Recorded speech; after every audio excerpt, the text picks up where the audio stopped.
Muito bem-vindo ao canal, eu me chamo Davi Cavalcante e hoje vamos falar a respeito da crise que está assolando as Casas Bahias e a imensa quantidade de demissão que aconteceu. Também vou abordar o fechamento de 30%, de quase, na verdade, 30% das lojas das Casas Bahias. O que é que está por trás disso tudo? Isso aí vai ser conversado nesse vídeo e também a decisão que a Justiça do Trabalho tomou a respeito dessa demissão das Casas Bahias. Eu vou abordar da maneira econômica, de maneira econômica e também dar uns toques do ponto de vista trabalhista, que já que é a decisão de justiça do trabalho, a gente vai ter que falar sobre isso daí. E a interferência do Estado na empresa, o que pode ocasionar.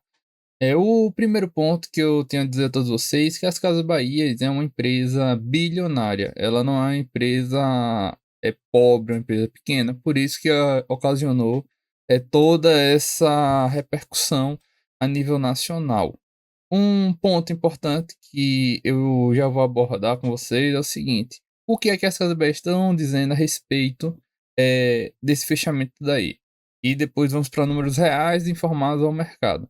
O prejuízo dela tá 1,06 bilhão no primeiro trimestre. O que seria isso? Nos primeiros 3 meses, janeiro, fevereiro e março, ela já está negativo de 1 bi, arredondando para baixo. Tem uns quebradinhos, mas vamos arredondar para baixo. A companhia reduz a estrutura física enquanto aposta no avanço do comércio eletrônico.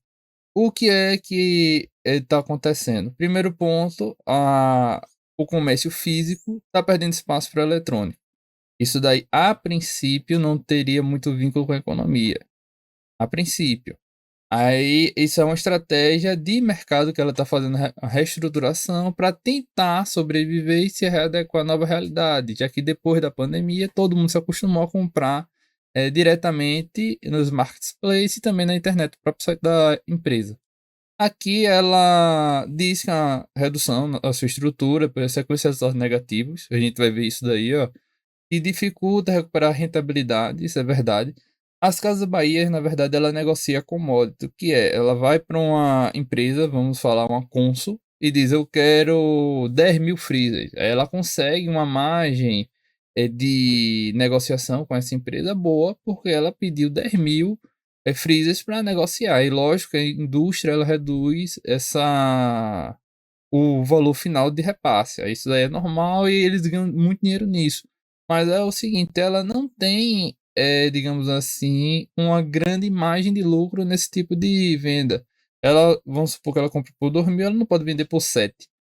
E ninguém vai comprar. Aí o mercado ele vai reduzindo quanto a isso daí. É outro ponto importante ser destacado, tirando a quantidade de imposto que tem. Ela compra por 2, mas vai ter ICMS, IPI, etc. Tudo em cima, imposto federal e estadual, que dificulta bastante a vida do empresário. Aí, diante disso daí, não tem como ter uma grande margem de negociação de preço a respeito disso daí. É uma empresa do porte dela. Imagine uma empresa menor, o que está sofrendo. A gente vai para o macro para depois ir para o micro. É exatamente isso que eu estou propondo de uma maneira bem objetiva e rápida. Aqui são 298 lojas de encerramento. Isso aí representa quase 30%, é 28,7%. Aí vai ser normal você ver na sua cidade lojas da Casa Bahia fechando. Não significa que serão todas. Isso aí ela faz uma seleção para ver a que pode ter a maior rentabilidade e mantém. O outro ponto é o que? A razão da crise ela é de vendas, sim, também é, mas também a questão de juros, que conforme aborda aqui, ó, juros altos, isso daqui está estrangulando todo mundo. Eu acredito quem foi trocar de carro, quem já está indo negociar um imóvel para comprar, ou até quem está procurando empréstimo e cartão de crédito atrasado, a pessoa já está notando esses juros estourando, pipocando. E o pior erro que acontece de grandes empresas é colocar um empréstimo, uma negociação atrelada à inflação no Brasil, porque é hoje, não é amanhã. No governo anterior, a taxa Selic chegou a 12%. Ninguém imaginaria que estaria 15, 14% uma taxa de juros. Aí calcule um empréstimo bilionário em cima de 12%, a empresa provisiona ao longo dos anos pagar apenas 2% e do nada está pagando mais do que 5 vezes a taxa de juros que ela esperava pagar. A conta não fecha. E detalhe, o pagamento dos juros é apenas para manter essa dívida, ele não está quitando. Tem um valor da dívida, o montante principal, e tem os juros. Eu estou falando de juros, 5 vezes maior. Por isso que a empresa sente muito quando aumenta essa taxa e está alto. Basicamente, esse governo todo só deu uma ligeira diminuída agora. Aí, isso daí está prejudicando e o esfriamento da economia. O brasileiro médio ele está deixando de comprar determinados produtos que podemos dizer que se enquadra como luxo. Vamos dizer que a pessoa está querendo comprar um micro-ondas, mas não tem dinheiro para alimentação. Ou a pessoa compra um micro-ondas ou vai comprar um feijão que pode ser feito no fogão que ele já tem e requentar também no fogão que ele já tem. Não precisa necessariamente de micro-ondas. Dá para substituir isso. É exatamente o que o brasileiro está fazendo. Segurando despesas, dentre outros produtos. Vamos supor uma geladeira. Ele tem uma geladeira antiga, mas ela está funcionando. Para que ele vai trocar para uma geladeira mais moderna, que tem mil funcionalidades, se ele está com a antiguinha dele que funciona? Aí isso o brasileiro está segurando esses gastos e está repercutindo em tudo. Eu vou abordar aqui com relação aos balanços das empresas. Isso daqui eu vou dar um apanhado geral para não focar apenas nesse último ano 2026, para não ser injusto com governo nenhum e também com empresa nenhuma, para falar que a empresa está querendo prejudicar o trabalhador. Acredito que todo mundo que está me assistindo passou pela pandemia. A pandemia foi nesse período aqui, 2021 e 23 já estava resolvido, basicamente, né? Mas oficialmente eu acho que já foi em maio, mas já estava o comércio funcionando. Aí observe aqui, isso aqui, as Casas Bahias, ela é negociada na Bolsa de Valores. Isso aqui é um site que os investidores acessam para ver o valor de cada ação, fazer suas projeções. A cotação atual dela, para todo mundo ter noção, está em 42 centavos. Se você quiser ser sócio das Casas Bahias, com menos de R$ 1, você consegue comprar uma ação das Casas Bahias. Aí você vê o ponto que chegou o valor da ação. As Casas Bahias, há 52 semanas, um tempo atrás, era 5,15 e ainda era baixo. Já foi muito mais do que isso, o valor das Casas Bahias. 5,15 ainda é baixo. Agora tá 42 centavos, virou pó, podemos dizer. Aí vamos continuar. Ano 2021, pandemia, menos 67,53%. Ela tá encolhendo. Isso aí é o que ela tá encolhendo, as oscilações. 22, menos 54%. Isso daí já tava com aquela. 21 tava fechado, ninguém saía de casa, acredito que todo mundo lembra. Muita compra na internet, ela levou um prejuízo de 67%. 22 já tava com vacina, já tava vacinando, aquele negócio abre, não abre, abre, não abre, e tava abrindo devagarzinho. 23 já tava aberto, mas com aquelas restrições de máscara, vacinação, todo mundo já tava se vacinando. 24 já não tem mais pandemia. E observe, eu tô só fazendo essa recapitulação para todo mundo entender. 21 pandemia, negativo, ok, a pessoa compreende, eu fico em casa, ninguém vai sair, primeiro aviso e tudo mais. 22, já estava saindo a pandemia, menos 54%, é um baque grande. Qualquer orçamento familiar ou empresarial, com menos 54%, a pessoa tem que ter muito dinheiro em caixa para aguentar. Vamos supor, a pessoa ganha 10 mil, a pessoa começar a ficar com 4 mil, por exemplo, no caso 67. Eu tô arredondando, é menos, seria 3.300. De 10, a pessoa cai para 3.300.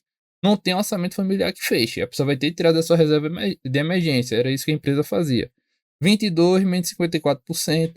2023, que não tinha pandemia, levou um baque de 81% em cima do que já tinha caído, que isso é o sério.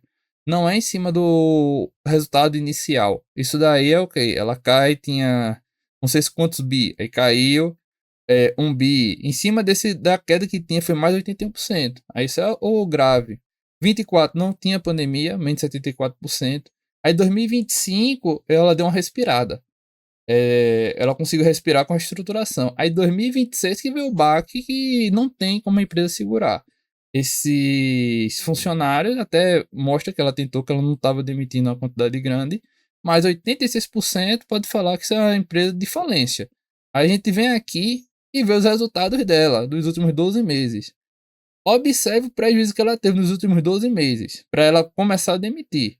Nos últimos 12 meses, ela teve um prejuízo de 13 bilhões de reais. Isso daí não é normal para qualquer empresa ter um prejuízo desse daí, operacional. Por isso que ela está tendo essa demissão. Essa empresa daí, Casas Bahia, ela está inviável para negociar. E investir nela é o popular especulador que está botando aquele dinheiro. Se perder, perdeu e não faz falta o dinheiro. Mas isso daí pode dizer que essa empresa, para negociar aqui, o governo vai ter de ajudar a empresa. Senão, a grande tendência é ela dar calote, como a Americanas fez para ficar viva e vai negociando, mas ela não consegue mais pagar. O patrimônio dela é de 6 bi e teve prejuízo de 13. Isso aí é um absurdo. Aí vamos ver o que? É má gestão da Casa Bahia, é incompetência da Casa Bahia. Aí eu abro aqui da Magazine Luiza, que é uma concorrente direta dela. Pandemia, menos 71%, 2021. 2022, menos 62%. 2023, menos 21%. 2024, não tinha pandemia no governo Lula, menos 69%. Aí 2025 foi um ano bom para as Casas Bahias. Ela conseguiu recuperar, tendo um aumento de 48%. E 2026, nem fechou o ano, ela já está com menos 54%. Mostrando que aqui a crise não é isolada das Casas Bahias, é uma crise estrutural. Aí vamos falar, Casas Bahia está ruim, era maior do que a Magazine Luiza e diminuiu por causa das dívidas. Aí vamos para o lucro da Magazine Luiza.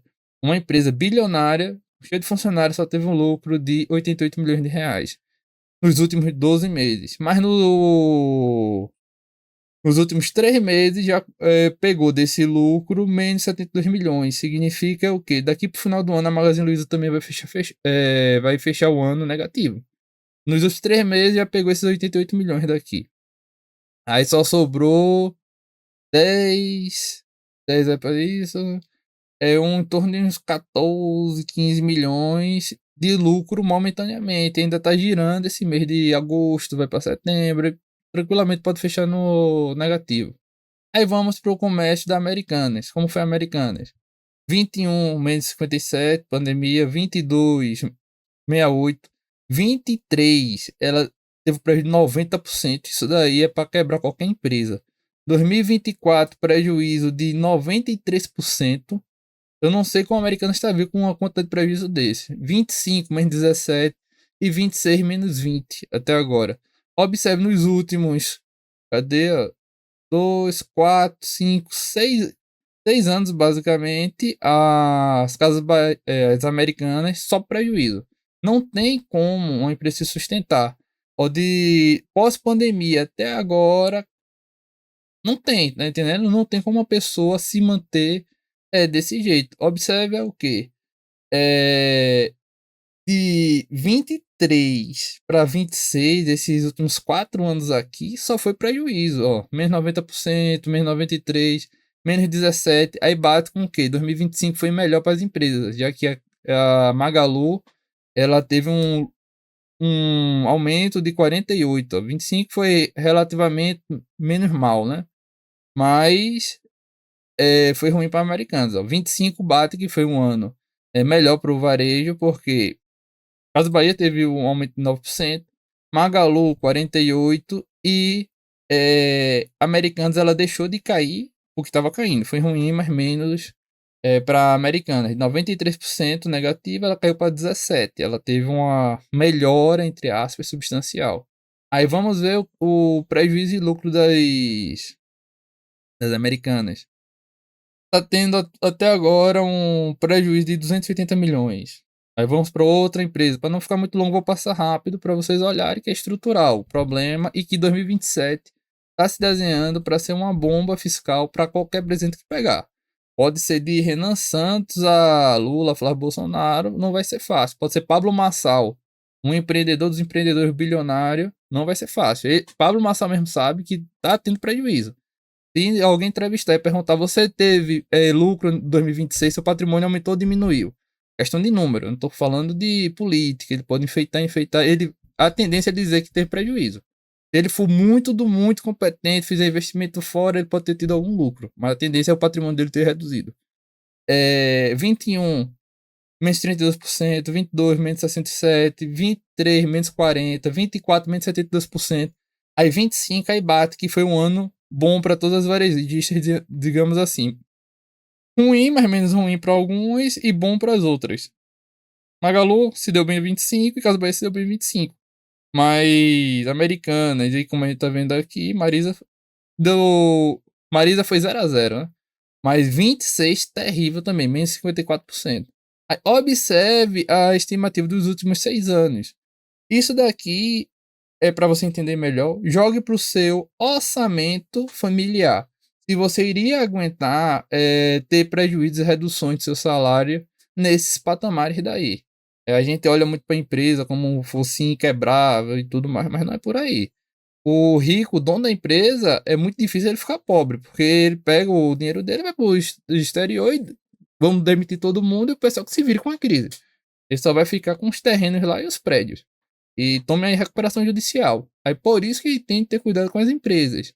É horrível para Marisa. Vamos para Riachuelo, que eu acho que todo mundo conhece, tem loja em shopping e tudo mais.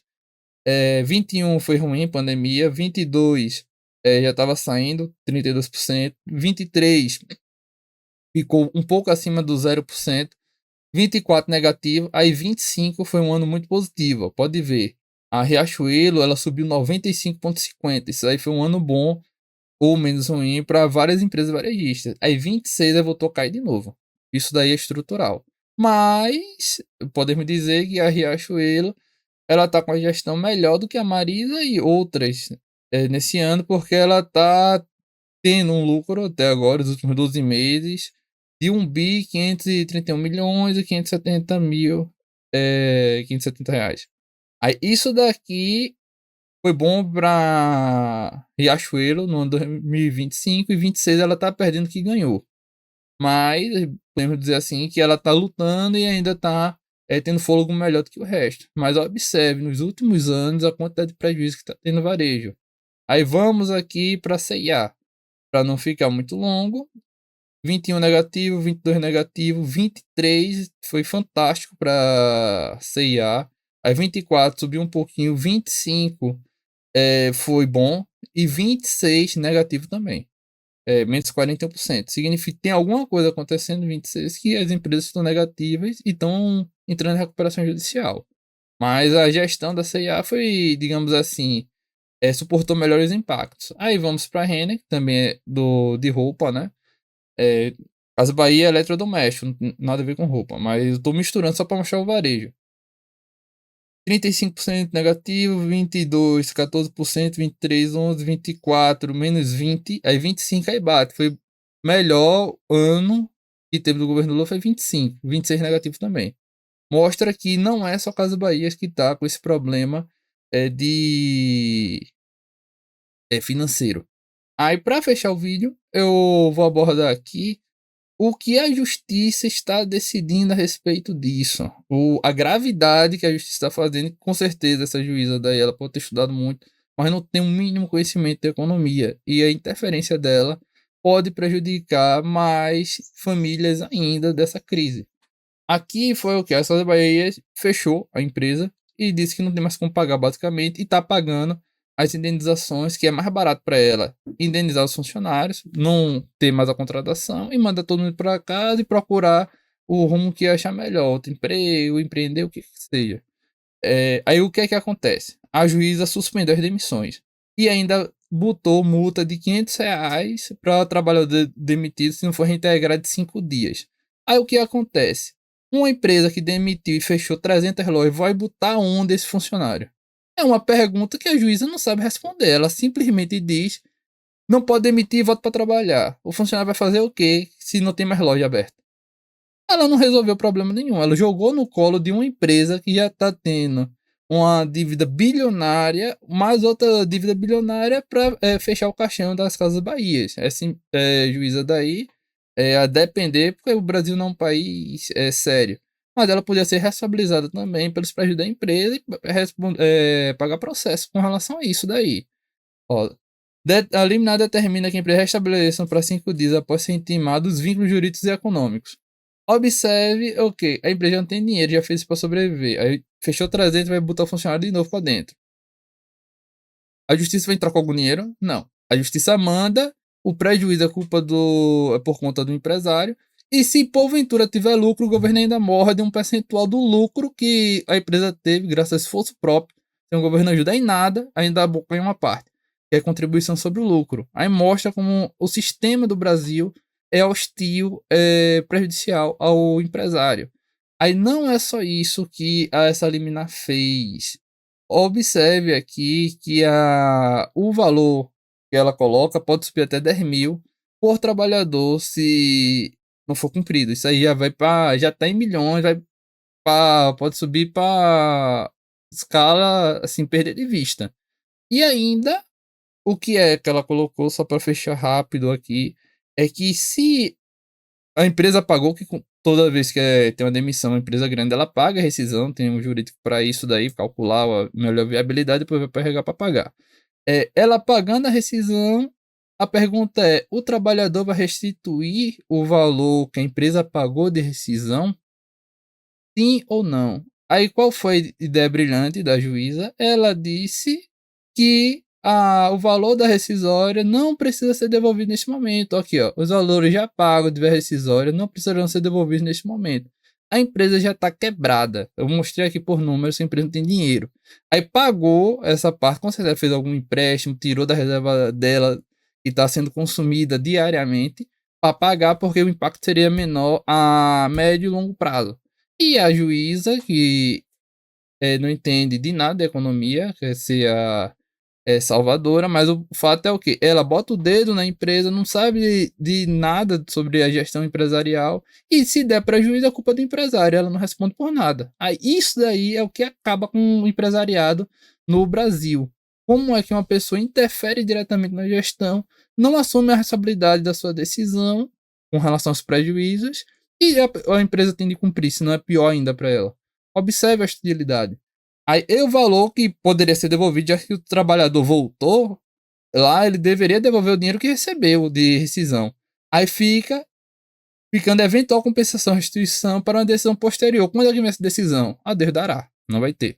É isso daí que vai matar mais ainda esse caso da Bahia. A gente tá aqui, ó, com um prejuízo de 2026 de 86%. Ela tem encolhendo 86%. E a justiça tá pouco se lixando para isso. Como é que a CZB vai sobreviver com uma decisão dessa daí? Por isso que eu tô alertando todos vocês para mostrar que o problema do varejo é estrutural, não é dessas Bahias. E que o judiciário está prejudicando nesse momento, conforme já prejudicou em outras ocasiões, mas agora podemos correr o risco de uma empresa como a Casas Bahia fechar de vez as portas. Por isso que entrou com a recuperação judicial. E espero que tenha, no futuro, um juiz que entenda melhor da economia e que tenha responsabilidade para dar essa canetada daí. Eu vou ficando aqui, todo mundo pode conferir. E eu tô abrindo essas informações para todo mundo ficar ciente. Tanto do pessoal que é empresário que me acompanha, como o pessoal que é CLT, entender a conjuntura atual das Casas Bahias. E também de outras empresas similares, que vai ter o ano 2026/27. Será muito desafiador para todo mundo. Eu vou ficando por aqui e muito obrigado e até a próxima.